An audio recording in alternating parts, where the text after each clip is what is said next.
Hi guys, my name is Violet Turner. So I'm gonna respond to those questions for Unit E. According to the civility, what are your strengths? Well, my strengths are being courteous and being friendly, polite by making a point to say please and thank you. I understand that face-to-face meetings are essential and I'm attentive during meetings. I ensure proper attribution of work. I do not talk in a condescending manner and I do not delay access to information or resources.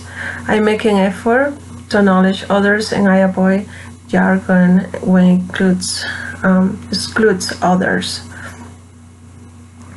I accept blame when I'm wrong and I avoid gossip and the spreading rumors. I'm not passive aggressive and I have good etiquette.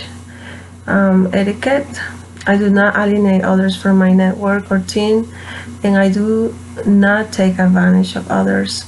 I show genuine interest in other people's opinions and I make an effort to listen.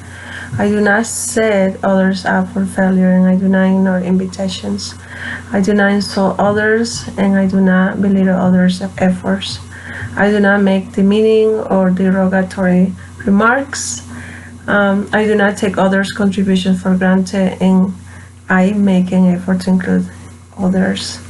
I do not grab easy tasks while leaving difficult ones for others. I do not speak unkindly of others and I try my best to disagree respectfully. I try not to interrupt others and I'm not judgmental of those that are different than me and I appreciate others' efforts.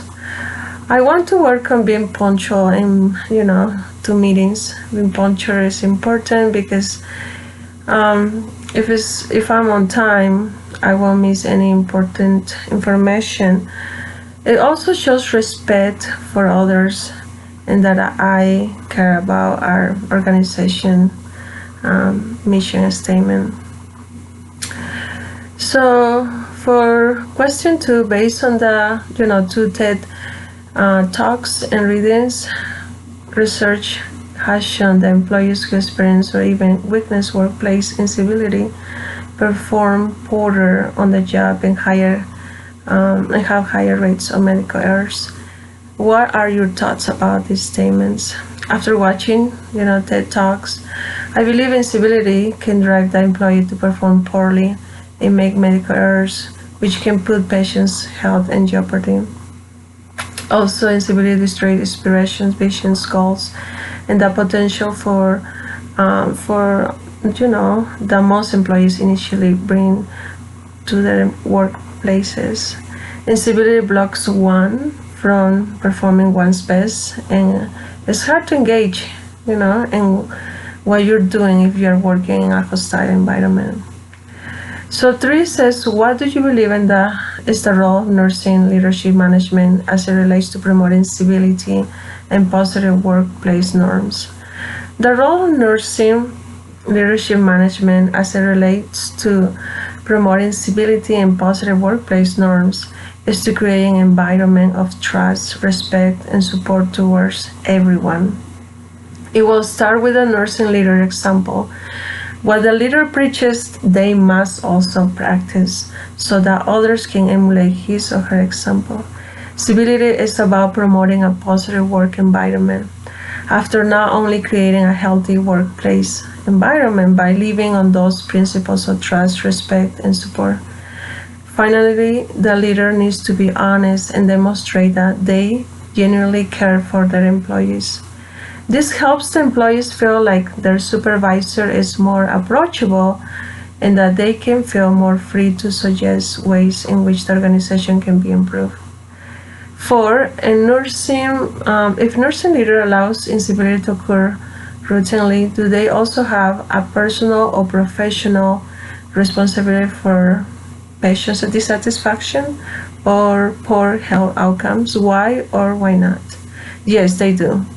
A nurse leader has the responsibility of creating a healthy environment for everyone, regardless of how stressful the work love can be.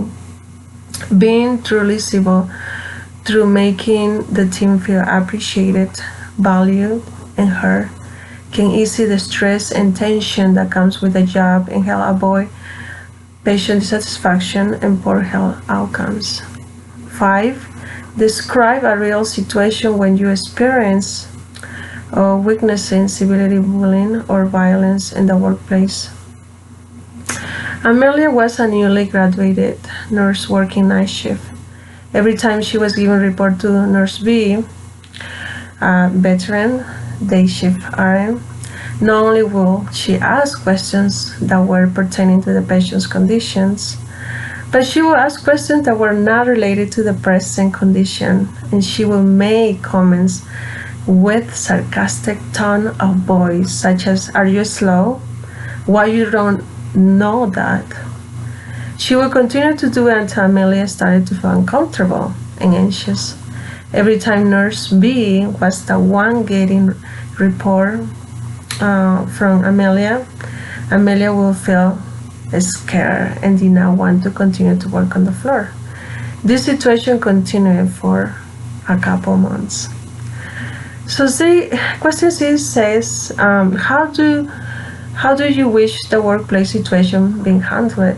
What would the ideal communication strategies have been? I wish the situation was definitely handled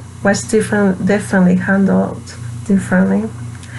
There were times when the charge nurse was witnessing what was going on, but she never stepped in or took Nurse B to the side to find out what was going on.